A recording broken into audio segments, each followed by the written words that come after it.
बिस्मिल्लाहिर्रहमानिर्रहीम। ब्रेन गाला में खुश आमदीद और अस्सलाम वालेकुम।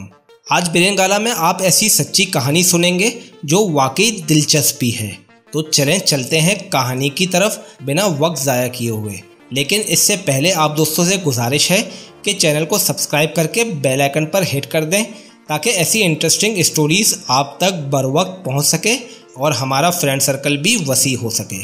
सितंबर 2021 में यूएसए के स्टेट ल्यूसाना के सिटी शेरिफ पोर्ट में वाक़े साउथवुड हाई स्कूल में बहुत तेज़ी से गैंग बढ़ रहे थे और स्कूल में आपस में झगड़े भी बहुत बढ़ गए थे।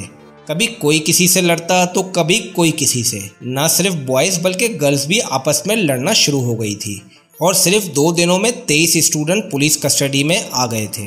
एक स्टूडेंट को करंट लगाने की सज़ा दी गई क्योंकि उसने स्कूल के असिस्टेंट प्रिंसिपल को मारा था, जबकि एक और को स्कूल ऑफिसर को मारने और स्टाफ मेंबर पर हाथ उठाने के जुर्म में सज़ा दी गई।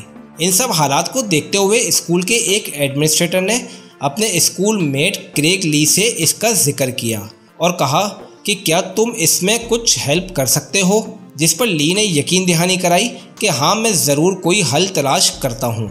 ली क्योंकि एक बिजनेस ओनर के साथ साथ एक सोशल एक्टिविस्ट भी था, तो इसने अपने एक्टिविस्ट सर्कल के एक दोस्त माइकल लेफाइट को इस केस के बारे में बताया। ये सुनते के साथ ही माइकल ने कहा कि मेरी बेटी भी इसी स्कूल में 11 स्टैंडर्ड में पढ़ती है, और साथ ही फिर उसने एक प्लान बताया और दोनों अगले ही दिन प्लान लेकर एडमिनिस्ट्रेटर के पास चले गए। मगर उस वक्त उन्होंने ये प्लान उससे शेयर नहीं किया और सिर्फ ये बताया कि उनका प्लान रेडी है और एडमिनिस्ट्रेटर बच्चों के पेरेंट्स को बुलाकर एक मीटिंग अरेंज कर लें और फिर प्लान वहीं डिस्कस करेंगे।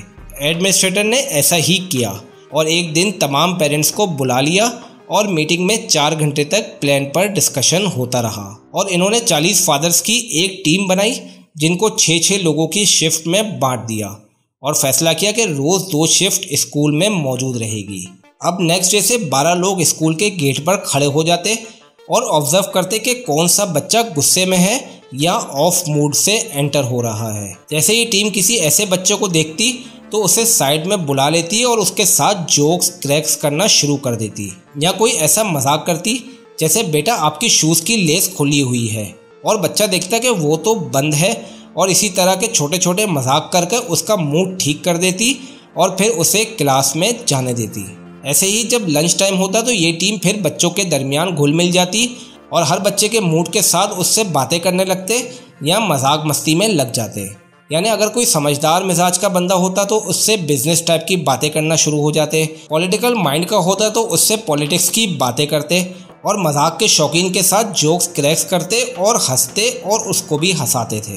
कुछ दिनों में ही स्कूल सुपीरियर्स ने नोट किया कि स्कूल के बच्चों में काफ़ी सुधार पैदा हो रहा है और झगड़े ना होने के बराबर हो गए हैं। इन फादर्स का मकसद किसी सिक्योरिटी कंपनी को रिप्लेस करना या नीचा दिखाना नहीं था, बल्कि क्योंकि अलग तरीके से बच्चों को सुधारना मकसूद था। वरना अगर कोई ऐसा लड़ाई झगड़े वाला वाकया पेश आ जाता तो वो फ़ौरन सिक्योरिटी गार्ड को ही इन्फॉर्म करते थे। एक दिन इन लोगों ने एक बड़ा अजीब सीन देखा और बड़े ही प्यार से इसे टैकल भी किया। वो ये कि एक दिन पहले एक बच्चे को किसी ने तंग किया तो वो अगले दिन अपने दोस्तों को लेकर स्कूल ग्राउंड में खड़ा हो गया और उस बच्चे का इंतज़ार करने लगा कि वो आए और इसकी धुलाई करे।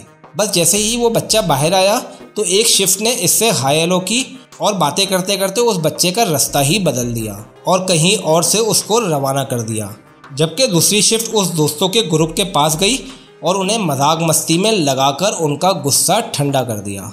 दोस्तों, एक बात याद रखें कि जो तरबियत वालिदैन कर सकते हैं वो ना ही कोई स्कूल टीचर कर सकता है और ना ही कोई मेंटोर। आप लोग भी अपने बच्चों के साथ घुल मिलकर उनकी बातों में शामिल हों, इन्हें टाइम दें और आहिस्ता आहिस्ता उन्हें अपनी बातों में कायल करें और उनकी अच्छी तरबियत करें। अगर कहानी सुनकर दिल गरमाया हो और कुछ सीखने का मिला हो तो इसे लाइक करना ना भूलें। अपने दोस्तों और करीबी लोगों से ज़रूर शेयर कर दें। अपना बेहद ख्याल रखें। फिर मिलते हैं कल एक नई वीडियो के साथ। खुदा हाफिज़ व नासिर।